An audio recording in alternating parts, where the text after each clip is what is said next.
국장이 죽은 권익이 국장의 죽음의 잠깐 진상을 중단하세요. 밝히자는 겁니다. 자, 그분의 죽음에 여기 본인은 책임 있으니까 입 다물고 가만히 계세요. 어떻게 그런 말을 해요, 의원님? 본인은 당시 기억 안 정리합시다. 잠깐 조용히 그런 말을 해요. 하세요. 본인은 기억 안 하는데 발동 문제 잠깐 하세요. 조용히 하세요. 본인은 이런 말을 할 자격이 기사들이 없어. 발언하면은 똑바시 우리 여기는 화장실 정부가 아니고 잠깐 조용히 하세요. 정부를 하더라도 책면 좀 하세요. 권익을 살인자. 본인이 직원들 한번 만나서 물어보세요. 책면 좀 하세요. 소관이를 누구 때문에 더 많이 했는지. 책면 좀 여기는 하세요. 아닙니다. 저는. 국장을 죽인 거예요. 살인자입니다. 성석준. 오늘 민주당은 민의의 전당인 국회에서 국민이 뽑은 대한민국 대통령의 가족을 향해 차마 입에 담지 못할 막말을 내뱉었습니다. 근거 없는 일방적인 주장에 근거해 거친 말을 쏟아낸 것은 한 인간에 대한 인권 유린이고 국민을 향한 모독입니다. 공직사회를 압박해 결과적으로 고인을 죽음에 이르게 한 것은 다름 아닌 민주당입니다. 야당이 일말의 책임을 느낀다면 고인의 죽음을 두고 정쟁화하는 것은 당장 그만둬야 합니다. 살인자 발언으로 국민의 의원께서 제명안도 제출하고 했는데 혹시 이해되세요? 그런 발언이 상식적이지 않고 아무리 정치인이라 하더라도 그렇게 그런 발언을 하는 것에 공감하실 분들은 국민들이 많지 않으실 겁니다. 거기에 대해서 당 차원에서 필요한 조치를 한 것이다 이렇게 생각합니다. 송 의원의 발언과 전현희 의원의 발언을 굳이 평가해서 비교하고 싶지는 않습니다만 전현희 의원이 제명당해야 한다면 송석준 의원도 함께 제명되는 것이 합당하지 않은가, 그런 차원에서 제명을 추진한다는 말씀드립니다. 네, 한 주간 있었던 정치권 소식 짚어보는 시간입니다. 박창환 장한대 특임교수, 송영훈 국민의힘 대변인, 최수영 전 대통령직 인수위 전문 의원, 최인호 전 더불어민주당 의원과 함께합니다. 안녕하십니까? 안녕하세요.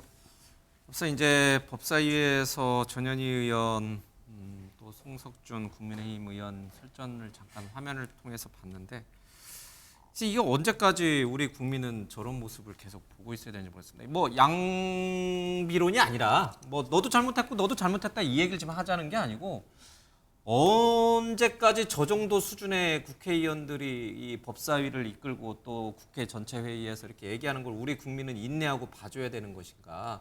뭐 누가 잘했고 잘못했다고 지금 묻는 게 아니에요. 왜 저런 정도의 대화, 커뮤니케이션이 저 정도 수준밖에 안 되나? 뭐 할 말 있으면 하고 또 상대방 그 얘기를 좀 듣고 반박하고 있으면 반박하고 그렇게는 도저히 불가능한 건가요? 이걸 누구한테 여쭤봐야 될지 모르겠네요.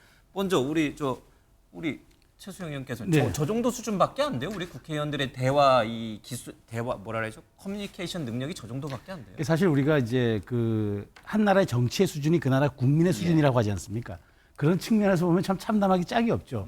근데 저는 이게 이제 말하자면은 뭐 저도 이제 뭐 양비론을 할 것이 아니라 저는 얘기가 전현희 의원이 저는 왜 아니 살인자라는 단어는 그게 법정에서는 나올 단어고 사회기사에서 나올 단어지 저게 정치에서 나올 단어가 아니지 않습니까?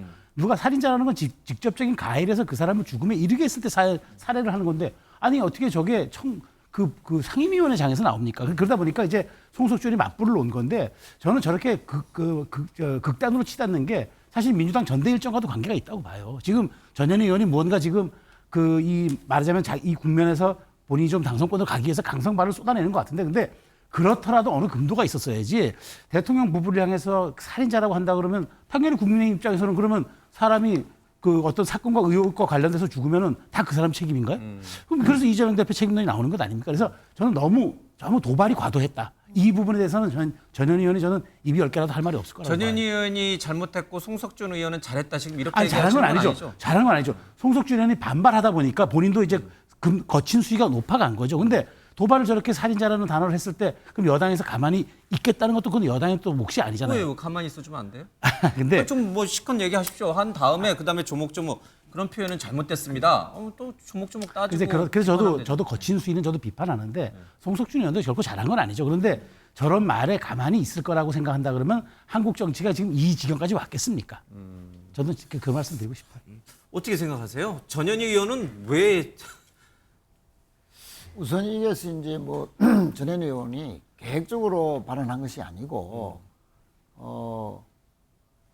이 권익위의 국장이 뭔가 이 명품백 사건과 관련해서 조사를 하는 중에 본인은 유죄고 뭔가 청탁법에 저촉이 된다라고 생각해서 소신 있는 조사를 하려 했는데 권익위 상부에서 상당히 그 수사 자체를 무혐의로 하라 하는 그런 상당한 압력을 받았다. 그래서 상당히 그 갈등을 빚었다. 그 결과 극단적인 선택을 했다. 이렇게 지금 알려지고 있지 않습니까? 그런 증언들이 나오는 가운데에 다 알아요. 근데 그거 국민이 그래서 전현희 의원이 법사위에서 자, 그 국장의 억울한 죽음에 대해서 언급을 하는 중에 송석준 의원이 갑자기 뛰어든 겁니다. 발언권에 대한 그 위원장의 허가도 없이 그러면서 아니 전현희 의원이 권익위 위원장 시절에 그 국장을 고생시키지 않았냐? 또 본인도 책임이 없느냐? 죽음에 이르게 했다. 그 말할 자격이 없다. 이런 식으로 하니까 전현희 의원이 아니 이런 적반하장격의 발언이 있느냐? 이렇게 해서 이제 하다 보니까 격분해서 나온 우발적인 발언이다. 그래서 우발적인 발언이라 하더라도 박찬대 원내대표는 국민들의 눈높이에는 맞지 않는 과한 발언이었다라고 그렇게 유감 표명을 했습니다. 네. 그래서 그러면서도 예. 박찬대 원내대표는 송석준 의원의 그 발언 내용, 권익위 국장의 그 억울한 죽음에 대해서 앞으로 진상 부분은 반드시 또 밝혀질 필요도 있다 하는 그런 측면도 강조했다는 점을 한 번 더 상기할 필요는 있습니다. 근데 이 권익위 국장의 안타까운 죽음은 이제 모든 언론들이 다 보도를 해서 이제 우리 국민이 대부분 다 내용을 알아요.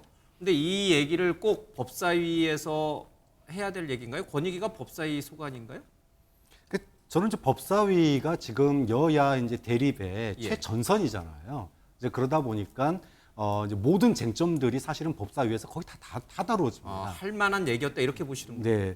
그러니까 이게 지금 아까 이제 맨 처음 질문하신 게 이게 지금 우리 정치인들의 수준이냐 이 얘기를 이제 하신 건데, 근데 정치 수준을 얘기할 때 두 가지로 봐야 돼요. 하나는 정말로 국회의원, 의원 한 명 한 명의 수준이 낮아서 저런 게 나오는 건지, 아니면 지금 구조적으로 국회가 뭔가에 구조적인 문제가 있는 건지 이 부분을 봐야 된다고 봅니다. 그런데 사실은 전현희 의원은 개별적으로 놓고 보면 굉장히 품격 있는 분이에요. 그러니까 저런 상황에 놓이게 된 지금 국회 22대 국회가 굉장히 저는 구조적으로 감정과 소위 그 격정적인 대립을 할 수밖에 없는 구조에 놓여 있다고 봐요.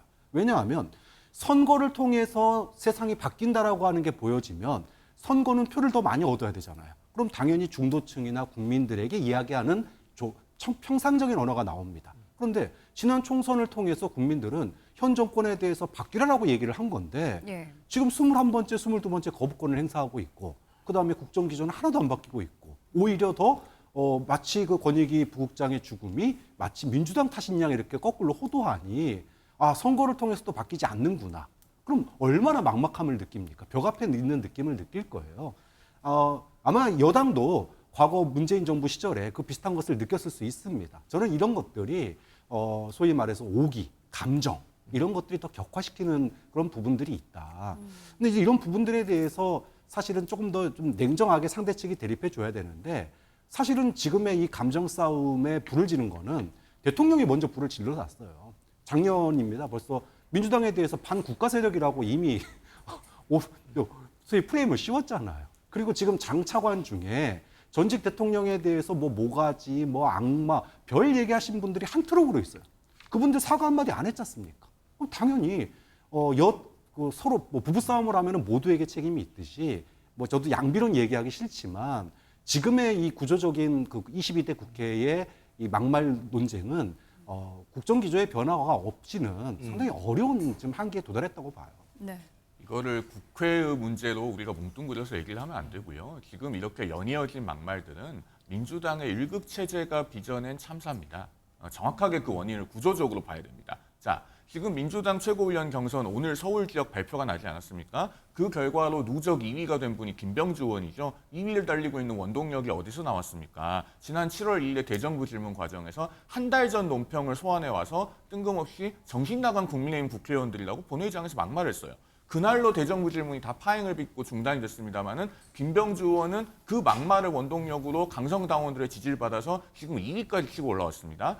어제까지는 3위였는데 그걸로 뭔가 부족하다고 생각했는지 광복절에는 무슨 얘기를 했냐면은 지금 국방장관 후보자 지명한 것과 관련해서 대통령이 나중에 탄핵을 당하면은 계엄을 하려고 하는 것이 아니냐 이런 얘기를 했는데 예. 국회의원의 소양으로 할 수가 없는 얘기예요. 왜냐하면 헌법에 국회의원 제적 과반 수가 원하면은 계엄을 해제하도록 되어 있습니다. 지금 민주당이 과반이잖아요. 예. 그런 그런 허위 주장까지 해서 지금 2등까지 치고 올라갔습니다. 자, 정봉주 전 의원이 지금 3위로 내려앉았습니다만 예. 원래 막말과 과격한 발언으로 본인의 정치적 자산을 축적해 온 사람이에요. 자, 전현 의원은 어떻습니까? 이 살인자 발언을 한 14일 당시는 서울 지역 권리당원 투표가 남아 있었고 당시에 6위를 달리고 있었어요. 네. 5위 이현주 의원과 0.02% 차이였습니다. 지금 이 살인자라고 하는 망언 그건을 하고 그것에 힘입어서 강성당원들의 주목을 받아서 오늘 서울 지역 권리당원 투표에서 무려 17.4%를 받아서 2위를 했어요. 예. 2.5위로 올라왔습니다. 그렇게 해서 지금 이현주 의원하고 차이가 이제 1%가 넘게 벌어졌어요. 자, 지금 이렇게 민주당에서는 그건 막말, 허위 주장을 하면 자판기에 동전 넣듯이 정확하게 권리당원들의 표가 나오는 그런 시스템으로 되어 있습니다. 이것은 엄연히 민주당의 일극체제가 빚은 구조적인 참사입니다. 전당대회 때문이었다라는 말씀이셨는데 일단 이 발언과 관련해서 대통령실에서는 굉장히 불쾌한 입장을 내비쳤습니다. 즉각 반발하면서 사과를 요구하고 또 국민의힘에서도 의원직 제명 얘기까지 했거든요. 그러자 또 민주당에서도 송 의원에 대해서도 제명을 하겠다 이렇게 또 맞불을 놓은 상황이고 그런데 지금까지 의원직에서 제명이 됐던 사례가 딱 한 번밖에 없었죠. 네. 그만큼 그렇게 쉬운 일은 아닌 것 같은데 그렇죠. 여야 서로 다 이렇게 나오는 이유가 막말했다고 제명하면 지금 국회의원 가운데 아마 5분의 1 이상은 아마 제명이 돼야 될 겁니다. 앞서서도 말씀드렸지만 지금 뭐 민주당 의원 일부 의원들의 소위 막말 네. 단어 표현이 막말인데 막말이 이재명 일극 체제의 산물이라 그러면 도대체 여권의 막말은 무슨 일극 체제의 산물인지 모르겠어요. 사실 여권 인사들 중에 지금 뭐 문재인 대통령, 노무현 대통령 뭐에 대한 막말하신 분들 현 내각에도 한 트럭 있습니다. 공공기관장까지 합치면은요, 뭐 김자진 장군, 홍범도 장군에 대해서 막말하신 분들도 굉장히 많아요. 이분들은 무슨 일극 체제의 산물입니까? 자, 이분들에 대해서 또는 민주당에 대해서 반국가 세력이라고 얘기를 했는데 네. 거기에 대해서 어떠한 사과도 하지 않고 있어요. 그러면 여권의 그런 막말에 대해서는 사과하지 않고 야권의 막말에 대해서는 사과하라. 이러면 이게 어느 얘기입니까? 좀 그런 측면에서 보면 뭐 민주당의 막말이 잘했다 이렇게 옹호하고 싶지는 않지만 지금의 이 소위 막말 대경쟁은 네. 적대적인 여야 대립 관계의 산물이기 때문에 뭐 이거를 갖다가 지금 뭐라고 얘기할 수가 없다. 이미 국민들은 어느 손을 들어줬잖아요. 예. 그럼 그 손 들어준 대로 이 정치의 흐름이 바뀌어야 되는데 정치의 흐름이 바뀌지 않다 보니까 이전 투구와 이 소위 감정만 더 격화되는 거 아니냐 이렇게 전현희 의원은 뭐 사과의 뜻이 없어 보이고 의원직 제명도 사실상 그렇게 쉬워 보이지는 않고 그렇다면은 이런 정쟁 논쟁을 저희 국민들은 계속 봐야 되는 겁니까? 저는 그게 참담하다는 거예요. 그러니까 지금 국민들이 무슨 죄가 있어 자신이 투표한 사람들이